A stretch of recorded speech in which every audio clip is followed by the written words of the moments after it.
Leah King.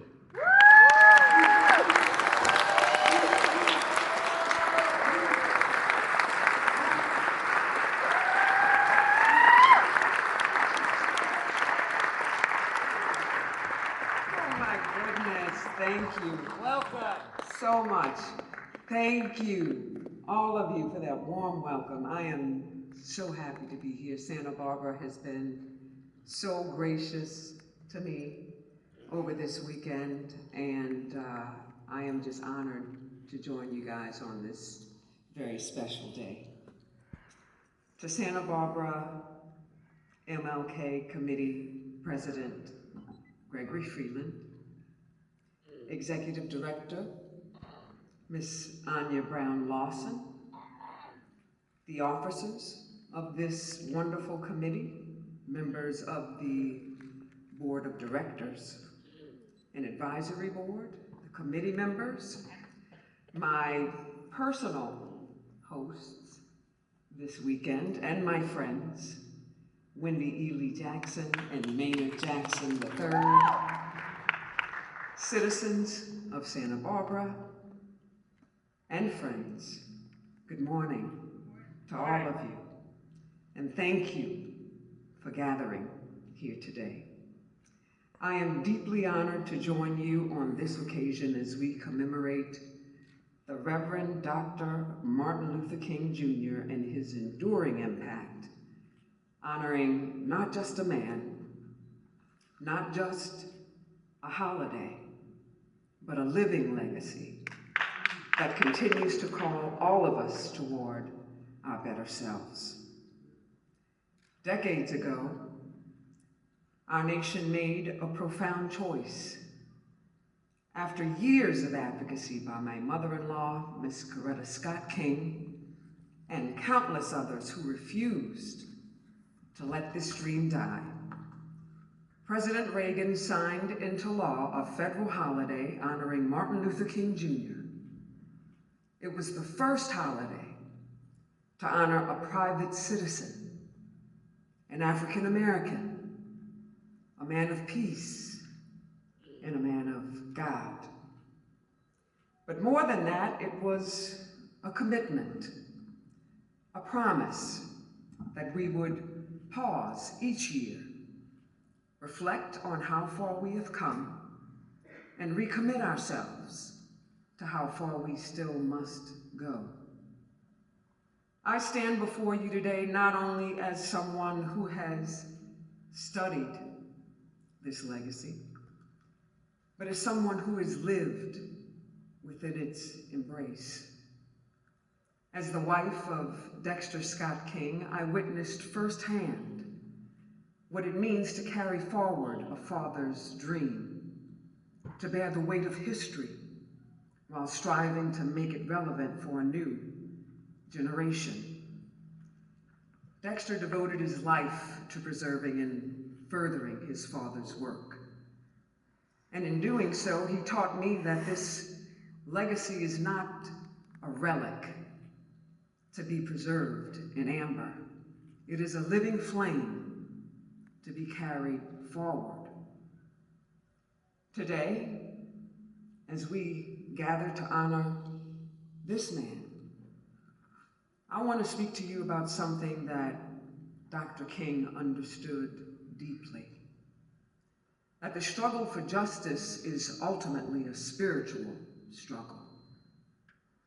It's a call to our higher consciousness. Dr. King often spoke of the beloved community. This was not merely a dream of legal equality or political rights, though those were definitely essential. It was a vision of a society transformed at its very soul, a community where love, justice, and compassion would be the organizing principles of our common life. He understood that you cannot legislate morality, but you can regulate behavior. Laws could desegregate lunch counters, But only a transformation of the human heart could make people want to sit together. The civil rights movement achieved monumental legal victories, but Dr. King knew the deeper work, the work of consciousness, would take generations. That's why he spoke so powerfully of soul force. In one of his sermons, he declared, quote,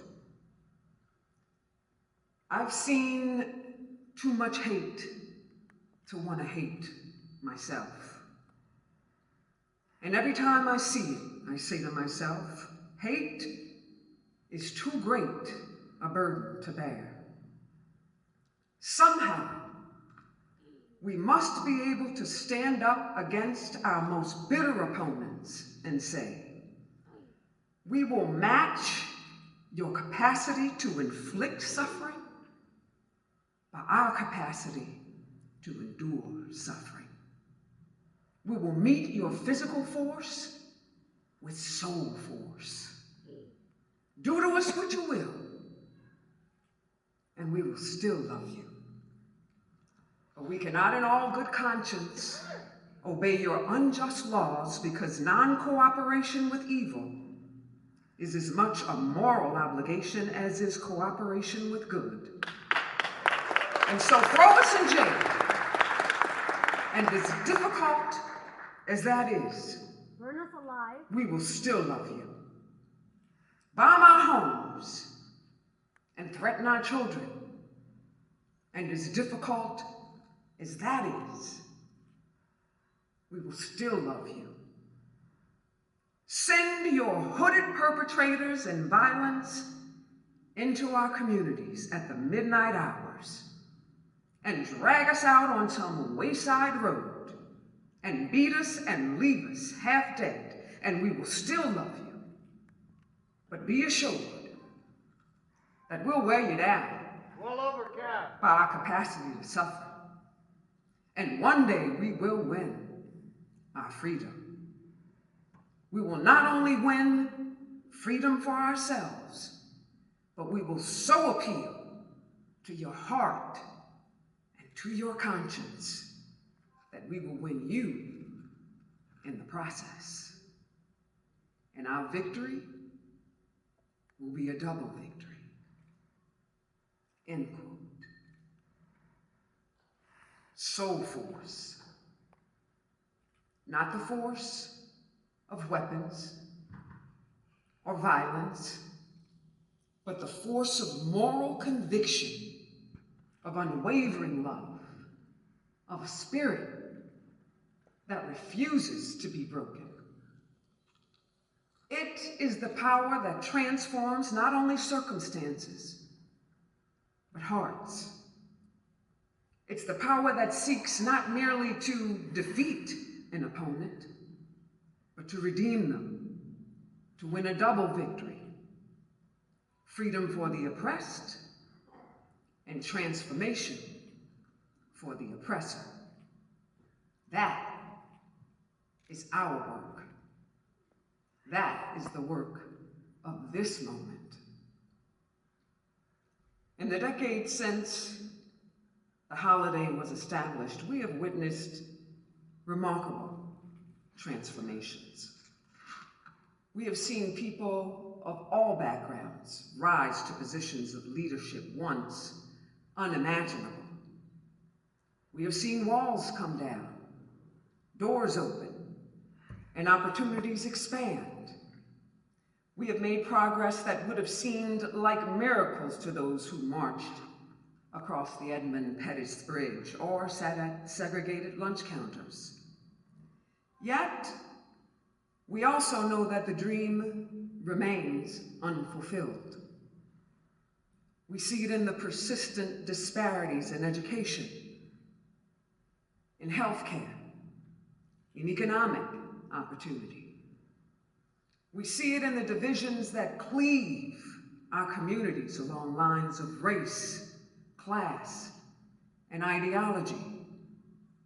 We see it in the violence that continues to claim lives and the hatred that festers in the hearts that have not yet been transformed.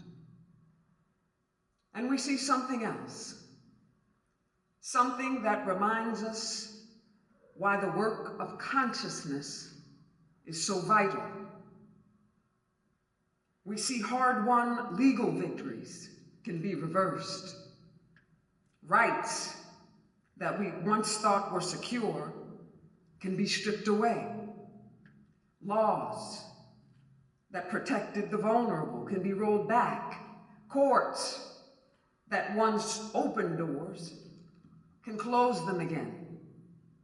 This is the painful reality of our time, that the legal framework of justice is only as strong as the political will to uphold it. But here's what those who would turn back the clock fail to understand. You can roll back laws. You can reverse legal precedents. You can take away rights on paper, but you cannot stop love. Radical love, agape love, redemptive love, not romantic love or the love that comes from friendship. Agape love is more than that. It's an overflowing love which seeks nothing in return. Some would describe it as the love of God operating in the human heart. You cannot legislate away the transformation that has occurred in millions of human hearts. You cannot undo connections that have been forged across lines of difference. You cannot erase the consciousness that's been awakened, and you cannot kill the dream that still lives in the human spirit. That is why Dr. King focused not merely on changing laws, but on transforming hearts. He knew that laws without love are hollow, that rights without relationships are fragile, that legal victories without spiritual transformation can be taken away. But love, genuine, radical, soul force love, is unstoppable. It is the one force that no court can overturn, no legislature can repeal, and no executive order can eliminate. Dr. King warned us about this in one of his final books, Where Do We Go From Here? Chaos or Community? He wrote that we had a choice to make. We could move forward and toward the beloved community, or we could descend into chaos. That choice still stands before us today. So, what does it mean to answer the call to our higher consciousness in this moment? First, it means recognizing our interconnectedness. Dr. King reminded us that we are caught in an inescapable network of mutuality, tied in a single garment of destiny. Whatever affects one directly affects all of us indirectly. In an age of globalization, instant communication, this truth has never been more evident. Climate change, pandemics, economic instability, these challenges respect no borders. Our fates are bound together, whether we acknowledge that or not. Higher consciousness means moving beyond the illusion of separateness. It means my liberation is bound with yours, that none of us are free until all of us are free. Yeah. It means asking not, how does this benefit me, but how does this serve the common good? Second, it means practicing radical empathy. Dr. King's commitment to nonviolence was not passive. It was a powerful, active force that required tremendous spiritual discipline. It meant looking into the eyes of your oppressor and seeing their humanity, even as you resisted their oppression. It meant believing that the arc of the moral universe is long, but it bends toward justice, and that we are the ones who are called to bend it. In our current climate of polarization, outrage, radical empathy feels almost revolutionary. It means listening, to understand, not just to respond. It means acknowledging the pain and fear that often underlies anger and hostility.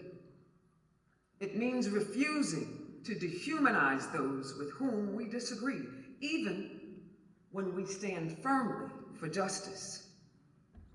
Third, it means embracing service as a way of life. Mrs. King called this holiday not a day off, but a day on. She too understood that consciousness without action is incomplete. We must not only think differently, but we must live differently. Service is not charity, it's solidarity. It's recognizing that we all have gifts to offer, and that our communities are strengthened when we give freely of ourselves. Whether it's tutoring a child, feeding the hungry, advocating for policy change, or simply showing up for neighbors, service is how we translate higher consciousness into lived reality. As I think about this call to higher consciousness, I can't help but think of Dexter. He understood that to preserve his father's legacy, he had to make it accessible and relevant. He worked tirelessly to ensure that Dr. King's words and deeds would not be sanitized and reduced to easy platitudes, but would challenge each generation to examine itself honestly. Dexter knew that his father was not a saint untouched by doubt or struggle. He was a man who chose courage in the face of fear, who chose love in the face of hatred, who chose hope in the face of despair. That's what made him extraordinary. Not that he was perfect, but that he was human, and he answered the call anyway. Dexter answered that same call in his own way, carrying forward a legacy that might have crushed a lesser person. In his commitment, I learned that we all carry legacies from our families, our communities, our histories. The question is not whether or not we will carry them, but how. Will we carry them with bitterness or with hope? With resentment or with purpose? With fear or with love? My friends, we stand at a crossroads. Challenges we face: systemic inequality, environmental crisis, political division, violence, all of it can feel overwhelming. And make no mistake, there are forces at work today that seek to divide us, to pin neighbor against neighbor, to exploit our fears and our differences for their own gain. We see it in the rhetoric that demonizes the other, in algorithms that trap us in echo chambers of outrage, and cynical manipulation of our deepest anxieties about security, identity, and belonging. These forces would have us believe that we are irreconcilably different, that our interests are fundamentally opposed, that we must choose sides and view our fellow citizens as enemies rather than as fellow travelers in this human journey.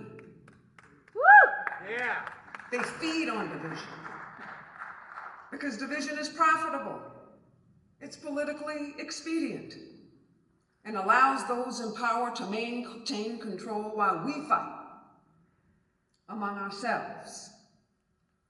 But we cannot succumb to these efforts. We must not. Dr. King warned us about the dangers of allowing hatred and fear to dictate our choices. He understood that division is a weapon wielded against the powerless, and that our greatest strength lies in our unity, not a superficial unity that ignores real differences and legitimate grievances, but unity rooted in our recognition of our shared humanity and common destiny. When we allow ourselves to be divided, we abandon soul force.